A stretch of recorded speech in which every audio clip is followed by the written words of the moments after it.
এমন ওমরের পিছনের নামাজ রে আমার মতন অদমের নামাজের মতো নয়, আমার মতন তামাম পৃথিবীর বড় বড় সেরা সেরা আলেমের মতো নয়। ওমরের পিছনের নামাজ আমার আল্লাহ পাকের দিদারের নামাজ ছিল। ওমরের পিছনে পড়ে গেল যুবক, যুবতীর কথা আর মনে নাই, ফিরে আর আসে নাই। যুবতীটি এবার বুঝতে পেরেছে আমার আল্লাহ পাক তারে কবুল করে ফেলেছে। সুবহানাল্লাহ বলে। যুবতী একটা কৌশল করলেন, ছোট্ট একটা বাচ্চাকে ডাক মারলেন, আসো। এই যে মসজিদের ভিতরে রয়েছে আব্দুল্লাহ নামক একটা যুবক, এই আব্দুল্লাহকে যাইয়া আমার সালাম টুকুন মাত্র বলে চলে আসবে। বলবে ওই বাড়ির রহিমা, এই বাড়ির সেনরা, ওই বাড়ির মমতাজ নামে এমন একটা নাম নিয়ে তুমি খালি বলবে ও বাড়ির যুবতীরা তোমাকে স্মরণ করেছে। এভাবে বলার পরে তুমি চলে আসবে। এবার ওই যুবকটাকে যাইয়া সালাম জানালেন আর বললেন আপনাকে স্মরণ করেছে। যুবকটা বাচ্চাটার হাতের মধ্যে ধরে বলতেছে, বাচ্চারে আমার হাদি হলো এই রমণী, এই সুন্দরী কৌশল কইরা আমাকে মসজিদে পৌঁছাইয়া দিয়েছে। আমি হযরত ওমরের পিছনে 40 ওয়াক্ত নামাজ তাকবীরে উলা প্রথম তাকবীর ধরে ধরে নামাজটুকু আদায় করেছি। সুবহানাল্লাহ। প্রথম তাকবীর কোন তাকবীর? কি প্রথম? আউয়াল তাকবীর যেটা বলা হয় তাকবীরে উলা।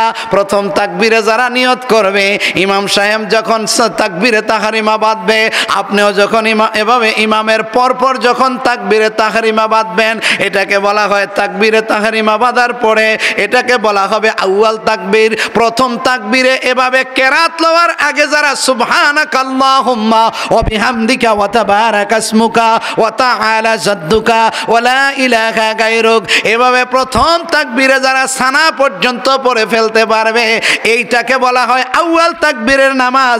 এই আউয়াল তাকবীরের নামাজ যদি এক ওয়াক্ত একটা পাল্লায় দেওয়া হয়, আর আউয়াল তাকবীর ছাড়া শেষের কাতা শেষের যারা নিয়ত করবে, এমন যদি 70 ওয়াক্ত নামাজ একটা পাল্লায় দেওয়া হয়, আউয়াল তাকবীরের ওজন বেশি হইয়া যাইবে।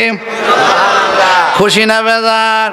তাহলে মসজিদে যখন ঢুকছে নয়, তাইলে কোন তাকবীরে নামাজ পড়বেন? আউয়াল তাকবীর বলো না, কোন তাকবীর? আরো জোরে করেন না, কোন তাকবীর? প্রথম তাকবীরে নামাজে আপনি ইক্তেদা করে ফেলবেন। আল্লাহর রাসূল আরো বলেছে যে ব্যক্তি ইমামের অনুসরণ করে নামাজ পড়বে, এক রাকাতে 27 রাকাতের সওয়াব হবে, আবার এই একই রাকাতে 700 রাকাতের পর্যন্ত সওয়াব হবে। তাহলে লাভ হইল না লস হইল? অসুবিধা হইতেছে নাকি? বন্ধুরে, সংক্ষেপে বলে যাচ্ছি, আমার দয়াল নবী পাক নবীজির আদর্শের কথা বলতে গিয়া বলেছিলাম, একটা রমণী কৌশল করলো। যুবকটা এবার আত্মসমর্পণ করে বলল, বাচ্চাটাকে ধরে বলতেছে, যারো বাচ্চা শোনো, আমার কথাটা যাইয়া ওই রমণী ওই সুন্দরীকে যাইয়া জানাইয়া দিও। এই সুন্দরী আমাকে এমন একটা কৌশল করে মসজিদে পাঠাইয়া দিল, আমি তো আর এই মসজিদ ছাড়তে পারি না। কেননা আমার আল্লাহ পাক বলেছে লা তাকরাবুজ জিনা, ব্যভিচারের কাছে যাইও না, জিনার কাছে যাইও না। জিনা কইরো না বলে নাই, আল্লাহ কয় জিনা কইরো না এমনটা বলে নাই, কয় জিনার দ্বারে কাছেও যাইও না। দুনিয়ার যে কোনো নারী সামনে পড়বে, এক নজর দেখার পরে চক্ষুড়া নিম্নগামী করবে। রাসূল কয় চক্ষুড়া নিম্নগামী কইরা রাস্তাটা যদ্দুরা দেখতে তোমার প্রয়োজন এতটুকুন দেখা তুমি চলবা, এটা হলো তোমার অন্তরের পর্দা। জোরে কও না সুবহানাল্লাহ।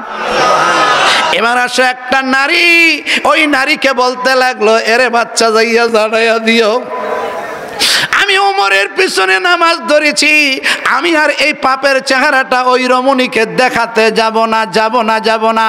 ওই মহিলাটাকে যাইয়া জানাইয়া দিও, আমার ইবাদতের বদলে তো যদি আমার আল্লাহ পাক আমাকে বেহেশত দেয়, আমি বলবো এই বেহেশতটা আমি চাই না।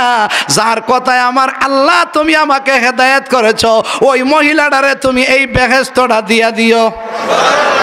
আরো আস্তে কও না সুবহানাল্লাহ। একটু জবান খুলে পড়ো সুবহানাল্লাহ, আলহামদুলিল্লাহ, জোরে সুবহানাল্লাহ, লা ইলাহা ইল্লাল্লাহ, আরে ইল্লাল্লাহ বলো ইল্লাল্লাহ, হায় হায় ইল্লাল্লাহ বলো ইল্লাল্লাহ, ইল্লাল্লাহ। আরে নেই কোনো মাবুদ আল্লাহ ছাড়া, নেই কোনো মাশূক আল্লাহ ছাড়া। আরশ কুরসি লৌহ কলম এই নামেরই পাগল পারা, বলো সুবহানাল্লাহ, আল্লাহ আজরে সুবহানাল্লাহ, লা ইলাহা ইল্লাল্লাহ। প্রিয় বন্ধুরা আমার, সুকৌশলে দিনের দাওয়াত পৌঁছায়া দিতে হবে। তবে হেদায়েতের মালিক কে? আল্লাহ। ঘুমাই গেলেন কেন নাকি? হেদায়েতের মালিক কে? আল্লাহ। আল্লাহর রাসূলকেও বলা হয় নাই আপনি হেদায়েতের মালিক। আমার আল্লাহ পাক বলেছেন হেদায়েতের মালিক হইলাম আমি। হেদায়েতের হাদি হলো নবী কামলিওয়ালা, হেদায়েতের হাদি হলো উলামাই কেরাম, হেদায়েতের হাদি হলো পীর মাশায়েখ হক্কানি রব্বানি ওলি আল্লাহরা। এজন্য আমরা হেদায়েত যাদের কাছে পাইব তাদের কাছে যাওয়া দরকার আছে কি নাই? এ বন্ধুরে, আমরা ওলি আল্লাহ হতে চাই কি চাই না? কে কে চাই একটু হাত উঁচু করে দেখাই। নারায়ে তাকবীর, নারে রিসালাত। এবার আসো, ওলি আল্লাহ যদি হতে চাও, এবার দোনোটা ওলি ওই চিনতে হবে। ওলি দুই প্রকারে হয়। এক নম্বরে হলো ওলিউর রহমানি, আল্লাহর আইনে নবীর তরিকায় যারা চলবে তারা হলো আল্লাহর ওলি। আর যারা শয়তান মরদুদের তরিকায় চলবে, মন চায় জিন্দিগি কইরা ওলিগিরি করে, তারা হইল ওলিউর শয়তানি। আমরা ওলিউর শয়তানি চাই নাকি ওলিউর রহমানি চাই? বুঝে শুনে কথা কন। ওলিউর রহমানি। ওলিউর রহমানি সাধারণত তিন কিসিমে হয়। এক নম্বরে হলো ওলিয়ে মাদার জাত, মার গর্বে ওলি। জোরে কও না সুবহানাল্লাহ। কার গর্বে ওলি? মার গর্বে ওলি। মা গো মা, ও এলাকাবাসী মা, দুটা কথা বলে যাই গো মা। এক নম্বরে হলো ওলিয়ে মাদার জাত, মার গর্বে ওলি। যেই মার নাম ছিল উম্মুল খায়ের ফাতেমা, যেই উম্মুল খায়ের ফাতেমার স্বামীর নাম ছিল আবু সালে জঙ্গে মুসা। আবু সালে জঙ্গে মুসা কেমন নারী ছিল গো, যার গর্বে আব্দুল কাদের নামে একটা সন্তান দুনিয়ার জমিনে এসেছে। যেই সন্তানের নাম আব্দুল কাদের জিলানী। বড় পীর নামে যাকে আমরা চিনি, আব্দুল কাদের জিলানীর মা কত পুত পবিত্র ছিল। সুবহানাল্লাহ। আরে মা জননী কোরআন পড়ে গর্বেতে রেখে সন্তান, 18 পারা কোরআন মুখস্থ করিয়ালান। কি পড়ে? কোরআন। ঘুমাই গেছে? বলো তো কি পড়ে? গাউসে পাকের মায় কোরআন পড়ে, আর আমার দেশের মায়, গর্ভবতী মায় খালি টাচ মারে। ঠিক না বেঠিক? সারা রাত সারা দিন খালি মোবাইলে টাচ মারে। টাচ মারতে মারতে আর খারাপ নেগেট ছবি দেখতে দেখতে রাত্র কাটায়। এই সন্তানটা দুনিয়ার জমিনে আসবে, আসতে গিয়ে আমার জায়গা দিয়ে আইতো না। কয় পেটটা না কাটলে বাইর হইতাম না। ঠিক না বেঠিক? রেলা হাওলা ওয়ালা কুওয়াতা ইল্লা সাবাসার হায় রে সূরাতে বুঝি না মগার দম তো নিহি হায়। দেখতে দেখা যায় মানুষের মতো, আসলে এটা দুই পায়া জানোয়ার। জানোয়ারটায় খালি টাচ মারে। গর্ভবতী হয়েছে, ভয় করে না। গর্ভবতী নারী আমার আল্লাহকে ভয় করা দরকার। চোখের পানিগুলি ছেড়ে দেওয়া দরকার। কেননা এই গর্ভ ধারণ করতে গিয়া, গর্ভ থেকে সন্তান প্রসব করতে গিয়া কত মা দুনিয়া থেকে বিদায় হয়ে যায়। এই ভয়টা পর্যন্ত করে না, যার জন্য পেটটা কাটটা বাচ্চাটারে বাইর কইরা হয়। এটাই কয় আমি আমার মায়ের দোলাতি দিয়াই নাই। এবার দুনিয়ার জমিনে আইসা এবার পেট কাটা বাচ্চাটা খালি মারে ঘুষায়। কি আছে কি নাই? খবর বলা না। স্কুলে যাইতে লইলে বাচ্চায় মায়ের খালি ঘুষায়। টেলিভিশন চাইতে রাজি হয়, মোবাইলে টাচ মারতে ছেলেটা বাচ্চাটা রাজি হয়, কিন্তু পড়ালেখা করতে রাজি হয় না।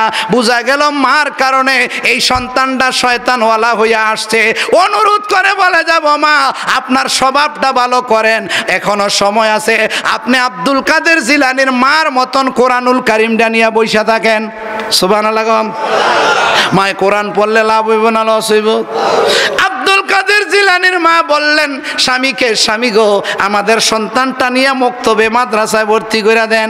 এবার আব্দুল কাদেরকে নিয়ে মাদ্রাসায় ভর্তি করছে। এবার শাহ হুজুর কেবলা মাদ্রাসার ওস্তাদজি সবক দিতেছে, এ আব্দুল কাদের তুমি পড়ো। আব্দুল কাদের কয় পড়ার জন্য আসি নাই, আমি আমার জগৎবাসীকে পড়ানোর জন্য আইছি। আরো আসতে কও না সুবহান। কেমন সন্তান গো, উস্তাদকে বলতেছে হুজুর পড়াইবার জন্য আসছি, পড়ার জন্য আসি নাই, আমি তো আমার মায়ের পেট থেকে শিখে এসেছি। এ কথাটা বলার আগে এভাবে বললেন, আমি পড়ার জন্য আসি নাই, আমি জগৎবাসীকে আমি পড়ানোর জন্য আইছি। আব্দুল কাদের শুরু করে দিলেন। এবার বিসমিল্লাহ থেকে শুরু করে পড়া শোনাইতে 18 পারা কোরআনের হাফেজ হিসাবে কবুল হয়ে গেলেন। 18 পারা কোরআন পইরা শোনায়া দিলেন। জোরে কও না সুবহানাল্লাহ।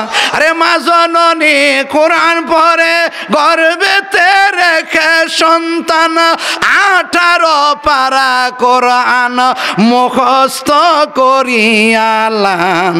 মা জানে না ছেলের খবর হইয়া গর্ভধারণী, তোমারই নামের গুণে আগুন হইয়া যায় পানি। আয় বড় পীর আব্দুল কাদের এ জিলানের গিলানি, তোমারই নামের গুণে আগুন হই। বন্ধুরে, মার গর্ভে যিনি ওলি ছিলেন তিনি আব্দুল কাদের জিলানি। সুবহানাল্লাহ। এবার আসো 2 নম্বরে হলো ওলিয়ে কাসাবি। কঠিন রিয়াজতি মুজাহাদা কইরা যিনি আল্লাহর ওলি হইছে। সুবহানাল্লাহ। ইনি হলেন খাজা মঈনুদ্দিন আজমিরি সানজিরি। সুবহানাল্লাহ না। খাজা মঈনুদ্দিন ওই আরব দেশ থেকে বাইতুল্লাহ তওয়াফ করার পরে হজ্জে বাইতুল্লাহ আদায় করতে গিয়া বাইতুল্লাহ তওয়াফ করার পরে হজের কাজ শেষ করিয়া হযরতে খাজা মঈনুদ্দিন এবার মক্কা মুকাররমার কাজ শেষ করিয়া মদিনার দিকে রওনা দিয়েছেন। মদিনাতুল মুনাওয়ারায় যাইয়া আমার দয়াল নবীর কদমে সালাতু সালাম পেশ করলেন। সুবহানাল্লাহ। আমার নবী রওজা শরীফে আছে কি নাই? কথা বলেন আছে কি নাই? কেউ যদি বলে আমার নবী রওজায় নাই, তে মস্ত বড় জালেম, মস্ত বড় কাফের। ঠিক না বে ঠিক? কেননা আমার দয়াল নবী রওজা পাকে সশরীরে জিন্দা, আমরা জিন্দা নবীর উম্মত। ঠিক না বে ঠিক? আমার নবী হায়াতুন নবী, জিন্দা নবী, রওজা শরীফে শুয়ে রয়েছেন। আমার দয়াল নবী কামলিওয়ালা উম্মতের সালামের জবাব দেন। জোরে কও না সুবহানাল্লাহ। উম্মতের সালামের জবাব দেন না শুধু, উম্মত যখন বাংলার জমিন থেকে আমার নবীর নামে সালাতু সালাম পেশ করে, দুরূদ শরীফ যখন পড়তে থাকে, এই দুরূদ শরীফটা ফেরেশতারা নিয়ে রওজা শরীফের পাশে যখন দাঁড়া করাইয়া, রওজা শরীফের পাশে যখন আমার নবীর সালামটা, আপনার দুরূদ সালামটা যখন পৌঁছায়া দেয়, আমার নবী তখন উম্মতরা চিনে, তার বাবার নাম জানে, তার মার নাম জানে, তার দাদার নাম পর্যন্ত জানে। জোরে কও না সুবহানাল্লাহ। আমার নবীজি রওজা শরীফে আছে কি নাই? ও মদিনার মাটি রে তুই যে বড় খাঁটি রে, আমার নবীজির কারণে, হায় হায় আমার নবীজির কারণে। এ কথায় আফসোস করতে, এ কথায় ভালোবাসতে খারাপ হবে নাকি? লাভ হবে। ভাবতে ভাবতে তোমার অন্তরটা মদিনাওয়ালার কাছেও পৌঁছে যাইতে পারে। জোরে কও না সুবহানাল্লাহ। বলো মদিনার মাটি রে তুই যে এ বলো মদিনার মাটি রে, আরে তুই যে বড় খাঁটি রে, আমার নবীজির কারণে, হায় হায় আমার নবীজির কারণে। আরে জান্নাতুল বাকির মাঝে আমার মা ফাতেমা শুইছে রে, সঙ্গে ইমাম হাসান আমার সাথে। সুবহানাল্লাহ না। আরে ও মদিনার মাটি রে তুই যে আমার নবীজির হে হায় হায় আমার নবীজির জান্নাতুল বাকির মাঝে আমার মা আয়েশা সিদ্দিকা আছে রে, মাঝখানে উসমান গনি আছে, হায় হায় মাঝখানে উসমান গনি আছে। আরে ও মদিনার মাটি তুই যে রে আমার নবীজির এ আমার নবীজির যাইয়ার দেখো মদিনা আমার দয়াল নবী সেই জায়গায়, আরে গেলের দেখবা মদিনা দয়াল নবীর যায় উম্মতি উম্মতির কান্না হয়, আরে উম্মতি উম্মতির কান্না, আরে ও মদিনার মাটি আরে তুই যে বড় এ আমার নবীজির আসেন সালাতু সালাম পড়ে আমরা বিদায়ের ঘন্টা বাজায় দেই।